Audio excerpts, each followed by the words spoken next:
आपण भारतरत्न विश्वरत्न डॉक्टर बाबासाहेब आंबेडकरांना का मानतो? कसं आहे ना, जीवनामध्ये खूप अडचणी येतात, खूप सहवास, खूप हालाखाची जीवनं असतात, पण खचून जायचं नाही. पण जेव्हा बी खचून जातं माणूस, तेव्हा फक्त एकच फोटो समोर येतो, तो म्हणजे डॉक्टर बाबासाहेब आंबेडकरांचा. का तर बघा, लहानपणी ज्यांना वर्गाच्या बाहेर बसून अभ्यास करावा लागत होता, शिकावं लागत होतं, जातीपात का तू खालच्या जातीचा आहे त्यामुळे तू बाजूला बसायचं, तू अस्पृश्य आहे, तू आमच्याजवळ बसू नये. त्या जीवनामध्ये त्या हालाकीच्या ह्याच्यामध्ये त्या लहान लेकरूला काय कळत असेल हो जातपात म्हणजे काय नेमकं?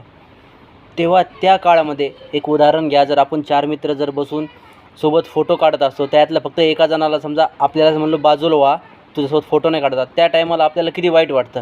तर विचार करा, तशा काळामध्ये लहान लेकरांनी किती किती किती कठोर परिश्रम करून शिक्षण घेतलं असेल, हे ऐकूनच कसं तरी होत आहे. त्यामुळे भारतरत्न विश्वरत्न डॉक्टर बाबासाहेब आंबेडकर महान आहेत.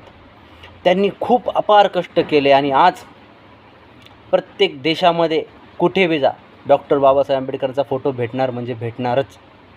आणि हो, डॉक्टर बाबासाहेब आंबेडकर प्रत्येक समाजासाठी केलेले आहे, त्याच्यामुळे डॉक्टर बाबासाहेब आंबेडकर हे प्रत्येक समाजाचे आहेत. जय भीम, जय संविधान.